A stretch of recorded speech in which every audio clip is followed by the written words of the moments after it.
Hello guys, आज हामीहरू class 10 को 2082 ब्याचको एसई को अप्सनल म्याथको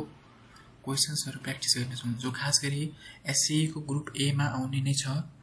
ल सुरु गरौँ हेर्न नगरिकन। अब फर्स्टमा छ, फर्स्ट क्वेसनमा हामीहरू यदि हेर्छौँ भने चाहिँ यो क्वेसन भनेको छ what type of algebraic function is f x equals to ax square plus bx plus c। अब यता स्क्वायर देख्ने बित्तिकै तिमीहरूले के बुझ भनेपछि यता स्क्वायर छ भनेपछि क्वाड्रेटिक बुझ, QUA DRA TS quadratic equation हो भनेर लेख्न सक्नु पर्यो। ल अब यदि यो क्वाड्रेटिक इक्वेसन हो भनेपछि यदि यता एक्स नभइदिएको भए यसलाई हामी के लेख्नु पर्थ्यो, यता हामीहरू ओभियसली लिनियर इक्वेसन भनेर लेख्नु पर्थ्यो एक्जाममा। अब यदि एक्जाममा अलि झुक्काउने प्रकारले दिएको छ भनेपछि a इक्वल टू 0 भनिदिएको छ भनेपछि पनि यो के हुन्थ्यो, लिनियर हुन्थ्यो, किनकि x a को भ्यालु 0 भयो भने यो 0 हुन्थ्यो र यति बस्दै यो भनेको के को फर्ममा छ, y equals to mx plus c को फर्ममा छ ओभियसली। तर अब अहिले यस्तो सोधेको छ, त्यस्तो झुकाउनु त सोच्दैन तैपनि अब यसरी अहिले दिएको छ, यस्तै सिम्पल दिने हो। कहिलेकाहीँ y equal to mx plus c कुन इक्वेसन हो, क्वाड्रेटिक हो कि लिनियर हो, त्यसरी दिन्छ। तर अहिले चाहिँ हामीले स्क्वायरको फर्ममा छ, त्यसैले यसलाई हामीहरूले सिम्पली क्वाड्रेटिक लेखिदिए हाम्रो आन्सर करेक्ट हुन्छ। सो यसको आन्सर के हुन्छ, यसको आन्सर हुन्छ क्वाड्रेटिक इक्वेसन भयो। ल अब अर्को बी को अब बी नम्बरमा सोधेको छ अर्को क्वेसन। एकैछिन म पोइन्टर सिलेक्ट गर्छु। Write geometric mean between A and B, A र बी को बीचमा ज्योमेट्रिक मिन। अब यो त हामीलाई बच्चैदेखि थाहा छ, ज्योमेट्रिक मिन बिट्विन दिस भनेको के हो,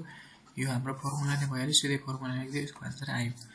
ल यो ठिक हो। अनि त्यसपछि अब ज्योमेट्रिकको सट्टा कहिलेकाहीँ अर्थमेटिक मिन एएम के हो, ए र बी को बीचमा के हुन्छ भनेर सोधिदियो भने चाहिँ तिमीहरूले के गर्नु पर्यो, arithmetic mean equals to a plus b by 2 direct यसको फर्मुला यसमा इनपुट गरेपछि एक नम्बर यसको एक नम्बर माथिको मिलाइदियो। यी दुई खास गरी बढी जस्तो सोधिने भनेको ज्योमेट्रिक मिन र अर्थमेटिक मिन हो, सेकेन्डको यतातिर। ल अब अर्को छ 2 को एमा, in the given figure right where g x function discontinuous right भनेको छ। यो कतानिर डिस्कन्टिन्युअस छ भनेको छ, यो यतानिर यसरी ओपन सर्किल छ, त्यसैले यो कतानिर हुने 3 मा डिस्कन्टिन्युअस छ। डिस्कन्टिन्युअस हेर्दाखेरि चाहिँ एक्स एक्सिस हेर्नुपर्छ। तिमीहरूले एक्स एक्सिस हेर 1 2 3 1 2 3, यो 3 मा डिस्कन्टिन्युअस छ, सो यसको आन्सर 3 हुन्छ। ल अब यसको आन्सर 3 हुन्छ। अब हामीहरू अर्को गरौँ। सो आवर नेक्स्ट छ write determinant of matrix U. Let योलाई हामी ए मानौँ। ल अब यो म्याट्रिक्सको निकाल्नलाई सी इन्टु डी सिडी भइहाल्यो, त्यसपछि यता माइनस डिसी, यो भनेको सिम्पली के भयो सिडी, यसको ए डिटर्मिनेन्ट, यसलाई हामीले तल क्वेसनमा लेख्दा लेट ए इक्वल्स टू एबिसिडी लेख्न सक्छौँ अनि अलि स्ट्यान्डर्ड देखाउनलाई चाहिँ। अनि त्यसपछि डिटर्मिनेन्ट अब यो सल्युसन गर्दाखेरि determinant of a equal to यो इन्टु यो माइनस के गर्नु पर्यो सी इन्टु डी, माइनस के गर्नु पर्यो सिडी ए ओ सरी यता एडी। ल यो भयो यताको आन्सर। अब यदि यसको यसको सट्टा के पनि सोध्नुहुन्छ क्वेसनले भनेपछि write the condition where a matrix can not be reverse भनेर, where matrix can not be inverse भनेर सोध्नु सक्छ। म्याट्रिक्स कतिखेर इन्भर्स हुँदैन, जब त्यसको डिटर्मिनेन्ट के हुन्छ 0 हुन्छ। किन यदि कुनै पनि म्याट्रिक्सको यदि डिटर्मिनेन्ट 0 छ भने त्यो इन्फिनिटी भइहाल्यो, अनडिफाइन्ड भइहाल्यो। त्यसैले म्याट्रिक्स त्यतिखेर हुँदैन जतिखेर त्यसको डिटर्मिनेन्ट 0 हुन्छ। यो यसको आन्सर भयो। ल अब त्यसपछि कहिलेकाहीँ अर्को के सोधिदिन सक्छ भनेपछि सिङ्गुलर म्याट्रिक्स भनेको के हो अथवा त्यही रिलेटेड सोध्न सक्छ। अब सिङ्गुलर म्याट्रिक्स भनेको 0, त्यसको जो डिटर्मिनेन्ट आउँछ त्यसलाई हामीहरू सिङ्गुलर म्याट्रिक्स भन्छौँ। अब 3 को ए, क्वेसन नम्बर 3 को एमा पुग्यौँ। Right the condition for perpendicularity of straight line हामी equation y equal to mx। अब यो दुईटा इक्वेसन जो दिएको छ यो कतिखेर परपेन्डिकुलर हुन्छ भनेको छ। यो y equal two m1x plus c1, यो वाला equation y equal to m2x plus c2, यो र यो कतिखेर परपेन्डिकुलरिटीको कन्डिसनमा लाइ गर्छ भनेर हामीलाई क्वेसनले सोधेको छ। अब यो कतिखेर गर्छ भनेपछि जब हामीहरूलाई थाहा छ m1 * m2 = -1 भएपछि यो के गर्छ योमा लाइ गर्छ अब कहिलेकाहीँ प्यारालल कतिखेर हुन्छ भनेर सोध्न सक्छ y = m2x + c2 y = m1x c1 दिन सक्छ अब यो m1 = m2 भयो भने प्यारालल हुन्छ भनेर बुझ्नु पर्यो अहिले चाहिँ हामीलाई के सोधेको छ परपेन्डिकुलरिटी सोधेको छ यसलाई यो सिम्बलले नोट गर्दा हुन्छ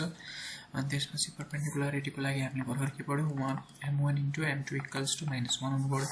अब यो m1 भनेको स्लोप फर्स्ट हो यो स्लोप सेकेन्ड फर्स्टको स्लोप सेकेन्डको स्लोप इन्टु गरेर -1 आइराछ भनेपछि के हुनु पर्यो त्यो परपेन्डिकुलर ओभियसली हुनेछ ल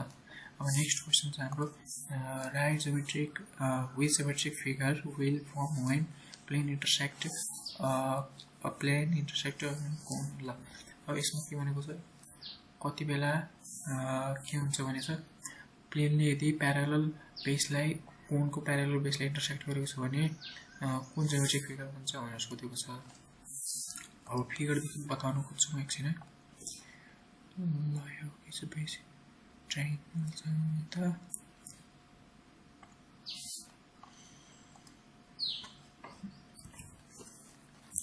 ल सपोज यो कुनै कोण छ मानौ ठीक छ ल अब यो कोण छ सपोज गरौँ अब एक्ज्याक्ट त मिलेन यही मिल्यो ल अब यो कोण छ भनेपछि यताबाट एउटा प्लेनले के गर्यो यसलाई कट लगाइदियो ठीक छ अब के हुनु पर्यो रे प्यारालल टु बेस यो भएको छैन प्यारालल टु बेस ओभियसली यो भएको छैन किन प्यारालल भनेपछि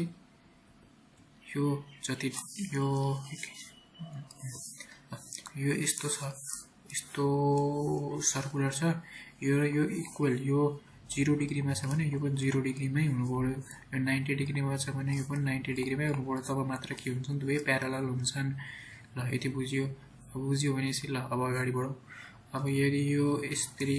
यता सर्कल छ अब यसलाई इमेजिन के गर्नु पर्यो तिमीहरुले यसलाई काटौं यसरी काटौं भनेपछि यो र यो प्यारालल जस्तो देखियो ओभियसली देखियो अब यो यति काट्दियो भनेपछि के हुने हो त्यति जति काटेपछि यति एरिया जस्तै मैले सपोज गरे ल जस्तै यो भयो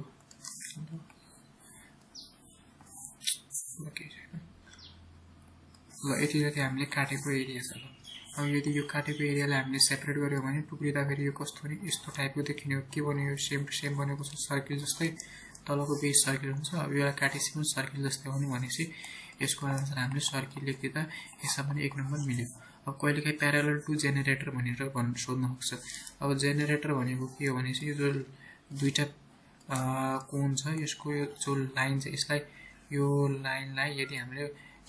घुमाइराख्यो भने यसरी फन घुमायो भने यसले एउटा कोणलाई जेनेरेट गर्छ यस्तो घुमाइराखेपछि एउटा कोण यता बन्छ एउटा कोण यता बन्छ